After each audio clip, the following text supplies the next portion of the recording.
ओम नमः चंडिकाय। मैं सर्वेश कुमार सिंह चंचल। हाथ में विवाह रेखा के बारे में काफ़ी चर्चा हुई है। कुछ चीज़ें ऐसी होती हैं जो भी अधूरी सी हैं। विवाह रेखा जिसको कि जन्म जन्म का बंधन माना जाता है, लेकिन आधुनिक युग में अगर हम ये न भी माने कि जन्म जन्म का बंधन नहीं है, तो एक जीवन का तो बंधन है ही। अर्थात जिस अवस्था से विवाह हो जाता है, उस अवस्था के बाद का जो जीवन है, उसमें दोनों पति पत्नी वैवाहिक जीवन में बंधकर एक जीवन का लंबा समय व्यतीत करते हैं। और उस जीवन में बहुत से निर्णय होते हैं, बहुत से सुख और दुख घटनाएं आती हैं, बहुत सी समस्याओं का समाधान होता है और उनका समाधान मिलजुल कर ही करना पड़ता है। ऐसी स्थितियों में जब दोनों का तालमेल बना हो, दोनों का सहयोग हो, दोनों में आपसी प्रेम हो, भावनात्मक संबंध हो और किसी भी निर्णय पर पहुंचने के लिए एक दूसरे का सहयोग हो, तो जीवन सुखद हो जाता है। अर्थात विवाह पूरे जीवन का सबसे महत्वपूर्ण कार्यक्रम माना जाता है और इसके बाद ही जीवन की शुरुआत मानी जाती है। तब तक जीवन अपूर्ण ही माना जाता है जब तक विवाह नहीं होता है, क्योंकि विवाह के बाद में ही नई योजनाएं आती हैं, संतति होती है और भविष्य की योजनाएं बनती हैं। सारा घटनाक्रम विवाह के बाद ही संपन्न होता है। अर्थात विवाह रेखा का ज्ञान होना जीवन में अत्यंत आवश्यक है। इसमें कौन सी घटनाएं ऐसी होती हैं, कौन से लक्षण ऐसी रेखा में होते हैं, इसके बारे में जानेंगे। हमने बताया था कि रेखाओं के साथ में पर्वतों का विशेष महत्व होता है। सिर्फ विवाह रेखा को देखकर विवाह कैसा होगा, जीवन साथी कैसा होगा, जीवन कैसा व्यतीत होगा, अनुमान नहीं लगाया जा सकता, क्योंकि पर्वत जीवन में उन लक्षणों को प्रदर्शित करते हैं जो हमारे पूर्ण व्यक्तित्व में प्रदर्शित होते हैं। अर्थात यदि हम लक्षणों का अध्ययन करें पर्वतों का, तो पर्वतों में तर्जनी उंगली के नीचे का हिस्सा बृहस्पति क्षेत्र, जो कि मध्यमा के प्रारंभ से और तर्जनी के अंत के बीच से लेता हुआ और आयु रेखा के पास तक जहाँ से शुरुआत है, ये पूरा विस्तृत क्षेत्र बृहस्पति का माना जाता है। इसके बाद में आता है शनि का क्षेत्र, जो मध्यमा उंगली के नीचे का हिस्सा होता है, ये शनि का क्षेत्र कहलाता है, जिसको भाग्य का क्षेत्र भी कहते हैं।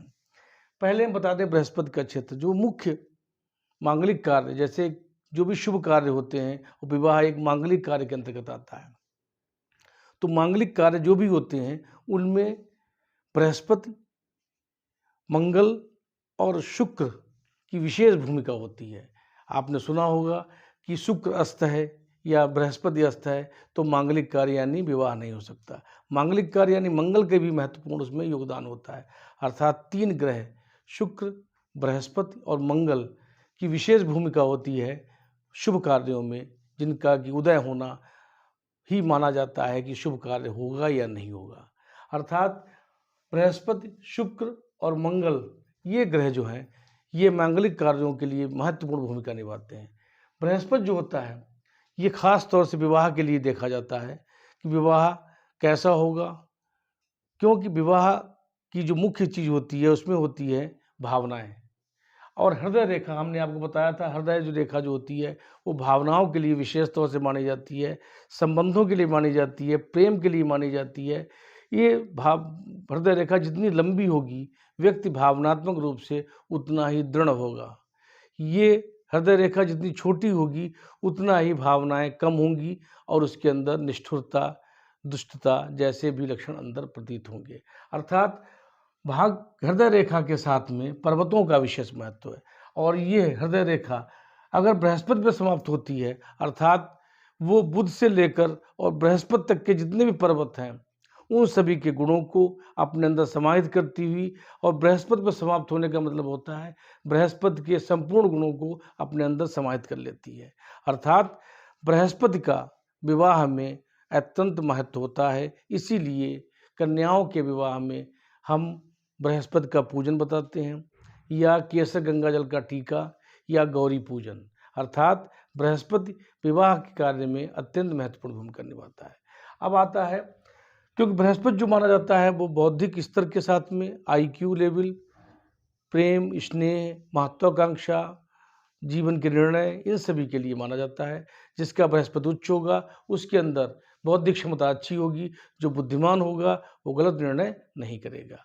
अब बात आती है शनि पर्वत की। शनि का उच्च होना गंभीरता और स्थिरता प्रदान करता है और इसमें भाग्य का लक्षण भी प्रतीत होता है, अर्थात कोई भी चीज़ आप करें और उसमें आपका प्रारब्ध सबसे ऊपर देखा जाता है। कर्म के साथ में प्रारब्ध यानी भाग्य की महत्ता सबसे अधिक है, अर्थात शनि की प्रबलता जीवन में सुख समृद्धि का भी संकेत प्रतीत करती है। इसके बाद आता है सूर्य क्षेत्र। सूर्य शिक्षा का भी माना जाता है, संपन्नता का, समृद्धि का, फेम का और सम्मान का। सम्मान विवाह के बाद में विशिष्टता लेता है।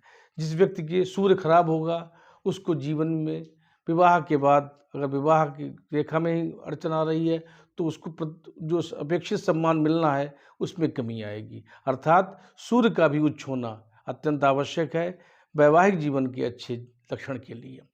अब बात आती है बुध की। बुध पर्वत जो होता है वो हमारी कनिष्ठिका की उंगली के नीचे का हिस्सा जो क्षेत्र होता है और यहीं पर विवाह रेखा भी होती है, अर्थात बुध विवाह में अत्यंत महत्वपूर्ण भूमिका निभाता है। बुध मरकरी एक ठंडा ग्रह है जिसके अंदर शीतलता होती है और इस पर आना विवाह रेखा का और स्पष्ट आना, बुध का उच्च होना वैवाहिक जीवन में सुखद लक्षण प्रदर्शित करता है। इसके साथ ही साथ यदि बुध पर्वत निम्न है, क्योंकि बुध को माना जाता है अभिव्यक्ति की क्षमता माना जाता है, अभिव्यक्ति का लक्षण माना जाता है और बुध को एक चीज़ ये भी मानी जाती है कि यदि बुध उच्च का है तो ऐसे व्यक्ति के अंदर प्रेजेंटेशन, अपनी बात को कहने की क्षमता, धैर्य और धन भी विवाह के लिए बहुत आवश्यक है। अर्थात यदि किसी के पास वैभव, धन या इसकी कमी होती है तो जीवन में बहुत सी समस्याएं, बहुत से संकट उत्पन्न होते हैं। अर्थात बुध की उच्चता धन वैभव का भी एक लक्षण बनाती है और विवाह में इसका या सामाजिक स्तर के लिए, सामाजिक जीवन जीने के लिए धन की अत्यंत महत्वपूर्ण भूमिका होती है। अर्थात बुध हमारे हेल्थ को भी प्रदर्शित करता है, वैभव को प्रदर्शित करता है, ठंडक को भी प्रदर्शित करता है और हमारे वैवाहिक जीवन की संपूर्णता को भी प्रदर्शित करता है। अर्थात बुध का उच्च होना अत्यंत उच्च माना जाता है, अत्यंत अच्छा माना जाता है। अब आती है बात उच्च मंगल की। मंगल हमने बताया था मांगलिक कार्य मंगल से ही बना हुआ है, अर्थात मंगल का स्पष्ट और निर्दोष होना वैवाहिक जीवन के सुखद लक्षणों का प्रदर्शन करता है और जीवन में स्थिरता लाता है, क्योंकि मंगल ही एक ऐसा ग्रह है जिसके अंदर साहस होता है, जिसके अंदर कमिटमेंट होता है और ऐसे लोग अपने जीवन में जो बात कहते हैं उनको पूर्ण करने की क्षमता रखते हैं। यानी जो देश प्रेमी होते हैं उनके अंदर मंगल उच्च होता है, तो जो देश के लिए प्रेम करते हैं वो अपने परिवार और अपनी पत्नी से भी प्रेम करेंगे, ये भी निश्चित है। अर्थात मंगल प्रेम का भी सूचक है और भावनाओं का भी और दृढ़ता का भी सूचक है। अब बात आती है चंद्र की। चंद्र क्षेत्र जो होता है वो हथेली में नीचे का हिस्सा कहलाता है, जो कल्पनाओं का लक्षण प्रदर्शित करता है और ये भी माना जाता है कि मस्तिष्क रेखा का चंद्र पर्वत तरफ को झुकाव जीवन की कल्पनाओं, योजनाओं के निर्माण में सहयोग देता है और उन योजनाओं के निर्माण में यदि जीवन साथी का सहयोग होगा तो वो योजनाएं और अधिक फलित होंगी और अधिक लाभान्वित होंगी और उनमें संपूर्णता आएगी। जब तक दोनों का सहयोग नहीं मिलेगा, उनके लिए आवश्यक होती है चंद्र की स्थिति को देखना। किसी भी हाथ में जब भी वैवाहिक जीवन का लक्षण देखें तो सभी ग्रहों का अध्ययन करना अति आवश्यक है, जिसके बारे में हम आपको बता चुके हैं ऊपर के ग्रहों के बारे में। उन ग्रहों का अध्ययन करने के बाद ही विवाह रेखा का अध्ययन करें। सिर्फ एक रेखा का अध्ययन करने से ही पूर्णता नहीं प्राप्त होती है, क्योंकि हमने देखा है कि कभी कभी किसी व्यक्ति के हाथ में विवाह रेखा नहीं है और विवाह भी हुआ है। कभी कभी किसी के हाथ में 2 विवाह रेखाएं हैं और एक ही विवाह हुआ है। कभी कभी किसी व्यक्ति के हाथ में 1 विवाह रेखा है और 2 विवाह हुए हैं। तो ये एकदम से नहीं कहा जा सकता है कि सिर्फ एक लाइन विवाह रेखा को देखकर ही हम सारी गणनाओं को पूरा कर सकते हैं। अर्थात विवाह रेखा के साथ में हमें ग्रहों का यानी पर्वतों का अध्ययन करना अति आवश्यक होता है। अब चंद्र क्या होता है? कल्पनाओं का सूचक है। हमारी योजनाएं, प्लानिंग्स हमें ये प्रतीत करती हैं कि हम अपनी योजनाओं के माध्यम से अपने जीवन को कैसे सुखद बनाएंगे, कैसे हम सफलताएं प्राप्त करेंगे। उसके लिए हमें एक खाका बनाना पड़ता है, एक योजना बनानी पड़ती है जिसमें दोनों का सहयोग महत्वपूर्ण होता है। अर्थात चंद्र की उच्चता जीवन में वैवाहिक जीवन को सुखद प्रदान करती है। जब भी कोई भाग्य रेखा विवाह रेखा से निकलती है, इस तरह से निकलती है कोई भाग्य रेखा चंद्र क्षेत्र से निकलकर और भाग्य रेखा बन जाए, जब भी कोई रेखा इस तरीके से निकलकर भाग्य रेखा बन जाए तो ऐसे में जीवन साथी का पूर्ण सहयोग मिलता है और जीवन सुखद होता है, क्योंकि ये स्थिति अत्यंत सुखद मानी जाती है। ऐसे में या तो पति पत्नी दोनों जॉब में होंगे, गवर्नमेंट जॉब में होंगे या किसी भी जॉब में होंगे और उनमें दोनों में धन अर्जन की क्षमता होगी और दोनों मिलकर अपने उस प्लानिंग को पूरा करेंगे। अर्थात इस प्रकार की भाग्य रेखा हो और पर्वत पुष्ट हो तो ऐसा जीवन सुखद होता है, जीवन अच्छा व्यतीत होता है। अब बात आती है शुक्र पर्वत की। शुक्र पर्वत अत्यंत उच्च अगर है, ये उच्चता कैसे हम प्राप्त करेंगे, कैसे जानकारी करेंगे कि शुक्र उच्च का है अथवा नहीं है। इसके लिए हम देखते हैं कि जो ये अंगूठे के नीचे का हिस्सा है, ये हिस्सा तो मंगल क्षेत्र कहलाता है। ये ऊपर का ये नीचे का क्षेत्र है, ये जो क्षेत्र है ये शुक्र क्षेत्र कहलाता है।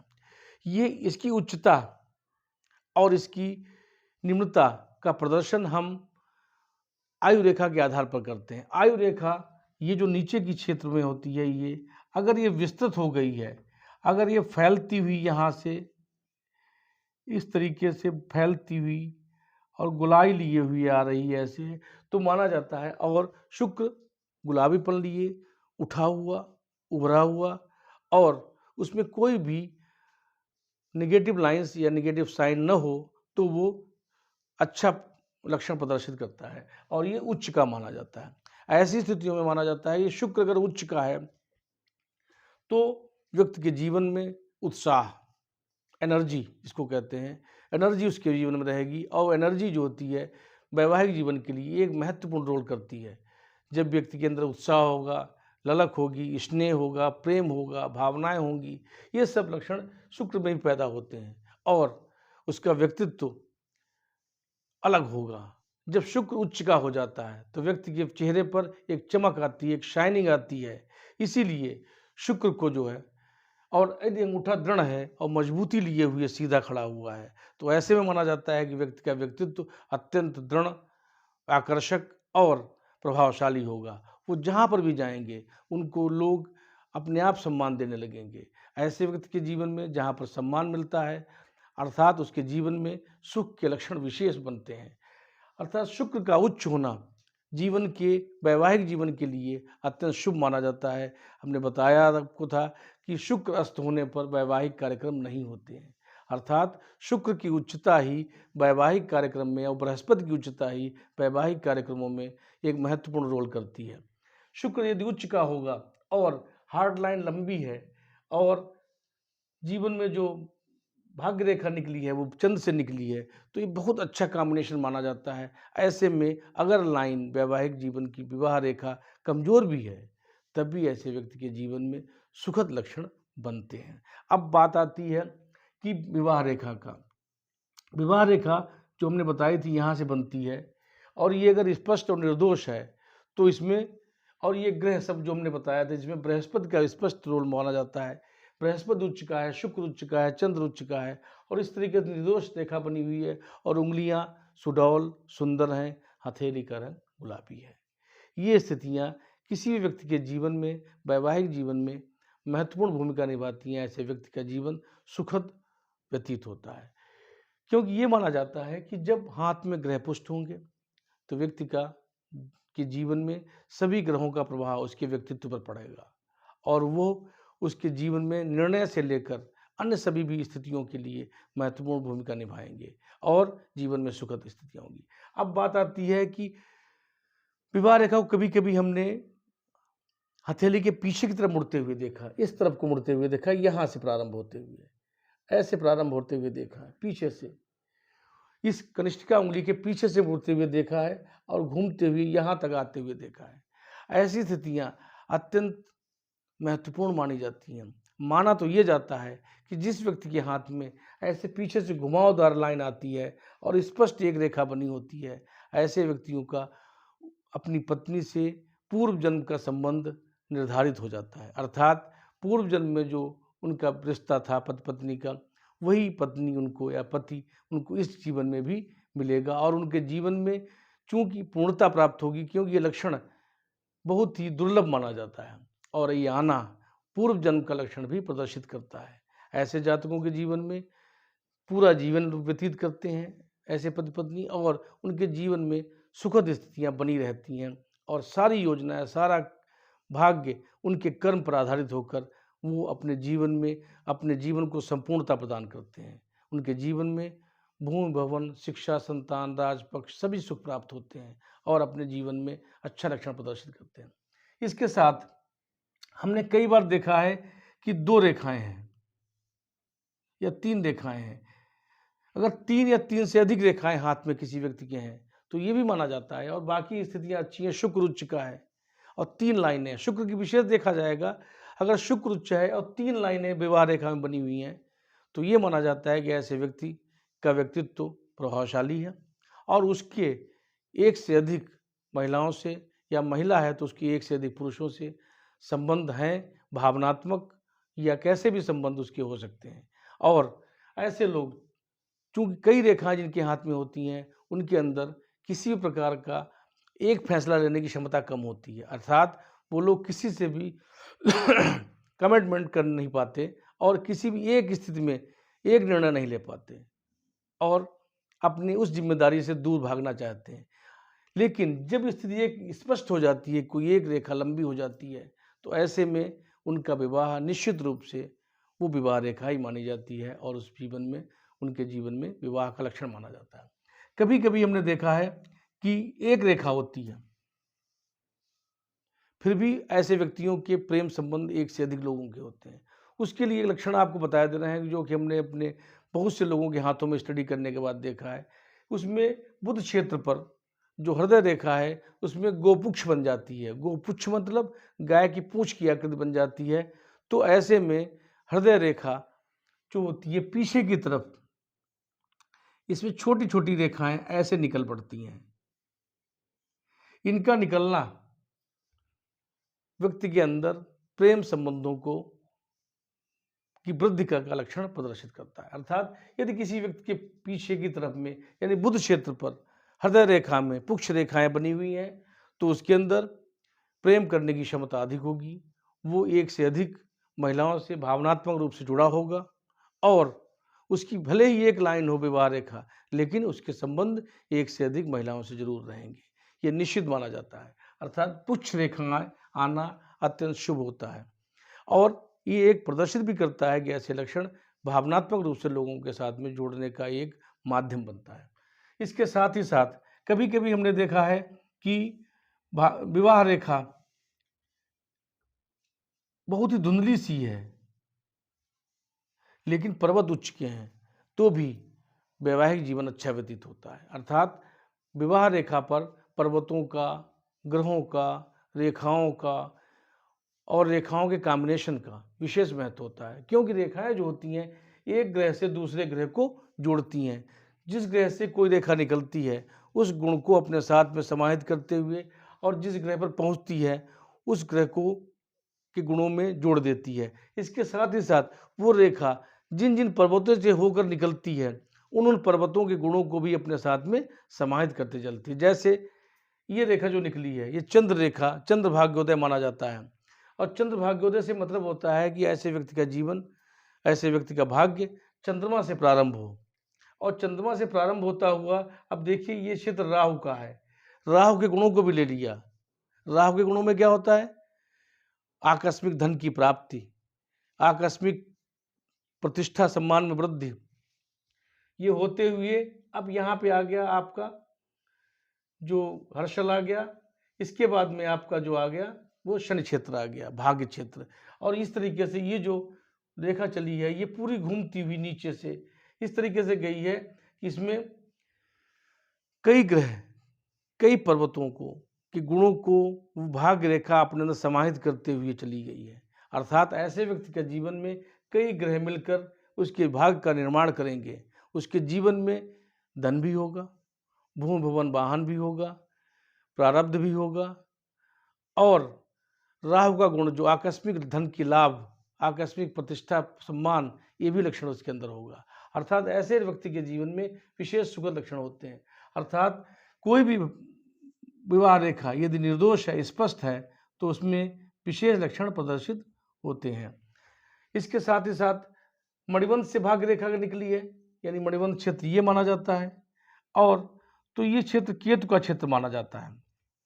यहाँ से जब कोई भाग्य रेखा निकलती है तो भी ये माना जाता है पूर्व जन्म का लक्षण।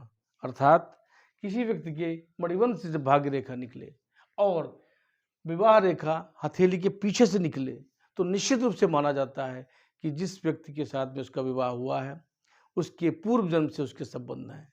अर्थात पूर्व जन्म का जो रिश्ता है वो बहुत ही महत्वपूर्ण रोल करता है। और कभी कभी हमने कई कपल से बात की है तो उन्होंने बताया है कि जब हम कहीं रिलेशन में कहीं भी गए, हमने किसी को देखा तो अनायास ही उससे हमारा एकदम से ऐसा लगा कि हम इसको पहले से जानते हैं। ये क्या होता है? ये पूर्व जन्म के रिश्ते होते हैं जो किसी व्यक्ति को एक बार देखने भर से ही उनके अंदर के पूर्व जन्म के लक्षणों के अंतर्गत वो आकर्षण पैदा कर देते हैं, वो लगाव खिंचाव पैदा कर देते हैं कि वो दोनों एक दूसरे के नज़दीक आ जाते हैं और आगे चलकर वो विवाह संबंध में परिणित हो जाते हैं। अर्थात जीवन का ये लक्षण पूर्व जन्म का एक प्रदर्शन करता है।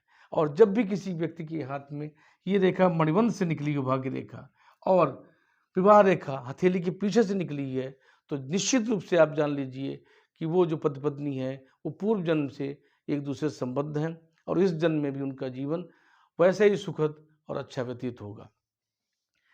विवाह रेखा में और भी बहुत से लक्षण आते हैं जिसमें कि मणिबंध के साथ में अन्य रेखाओं का निर्दोष होना, स्पष्ट होना, झुकाव होना रेखा का, इसके बारे में आपको बता चुके हैं। अब अन्य लक्षण जो आते हैं, कभी कभी हम देखते हैं किसी रेखा में, किसी हाथ में विवाह रेखा स्पष्ट है लेकिन फिर भी उसके जीवन में संबंध विच्छेद हो जाते हैं जो कि अत्यंत कष्टकारी होते हैं और लंबे समय तक चलते हैं। इसके बारे में हम अगले वीडियो में बताएंगे। आप हमसे कोई संपर्क करना चाहते हैं तो आप हमारे नीचे लिखे हुए व्हाट्सएप नंबर से संपर्क कर सकते हैं। आपको हमारा वीडियो अच्छा लगा हो तो आप लाइक करिए, सब्सक्राइब करिए, अपने फ्रेंड्स और फैमिली के साथ शेयर करिए। थैंक्स।